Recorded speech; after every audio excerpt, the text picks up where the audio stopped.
ఓ వృద్ధురాలు షర్మిలను చూడగానే ఎలా బతకాలి అంటూ కన్నీరు పెట్టుకున్నారు. రాజశేఖర రెడ్డి ఉన్నప్పుడు అందరం బాగున్నామని, ఇప్పుడు కన్నీళ్లే దిక్కయ్యాయని బోరుమంది.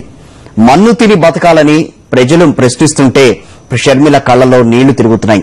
చేతులెత్తి దండం పెడుతూ తమ బతుకులు నిలబెట్టాలని షర్మిలను కోరింది ఓ వృద్ధురాలు.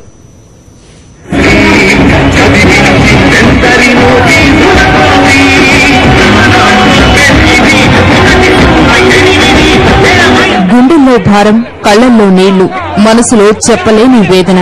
ఇవి మా బతుకులంటున్నారు అనంతపురం వాసులు. కష్టాలు చెప్పుకుంటుంటే వారి దుఃఖం కట్టలు తెంచుకుంటోంది. ఈ వృద్ధురాలి మాటలు వింటే వారు ఎంత కష్టంలో ఉన్నారో తెలిసిపోతుంది.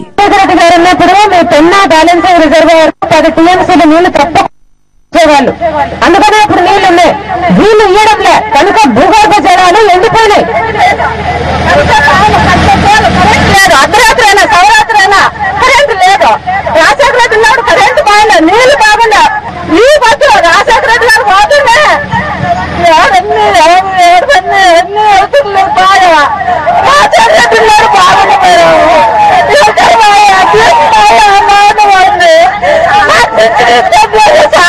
పెంచిన కూడా లేదు మేడం, రాజశేఖర రెడ్డి ఉన్నారా పోతుంది మేడం.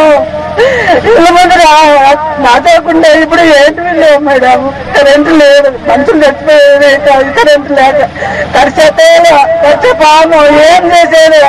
మంచి అర్ధరాత్రి గారు బాగాలేకుండా అవుతుంది, ఏంటి లేవు మేడం. ఏం చేసేది మేము నీళ్ళు లేక, మా సౌకర్యాలు సరిగ్గా లేవు మేడం.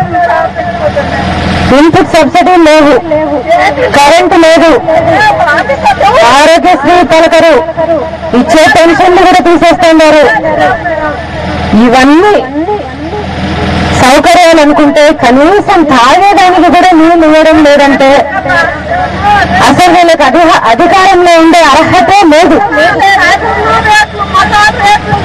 మా ఏంటికి మేము ఏంటికి పడకయ్యా, మొన్న తిని పడకయ్యా మేము అడగండి. ప్రభుత్వం నుంచి ఎవరైనా వస్తే నేను మొన్న తిని పథకాలు అడగండి. తనకు భర్త లేడని, ప్రభుత్వ సాయము లేదని ఎలా బతకాలని ఓ మహిళ షర్మిల దగ్గర కన్నీరు పెట్టుకుంది.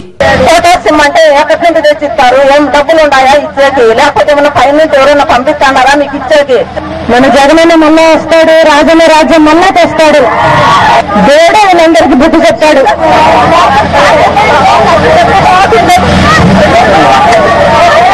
మొద్దు నిద్రపోతున్న ప్రభుత్వానికి దేవుడే బుద్ధి చెప్తాడని షర్మిల అన్నారు. అప్పటి వరకు ప్రతి ఒక్కరూ ధైర్యంగా ఉండాలని పిలుపునిచ్చారు.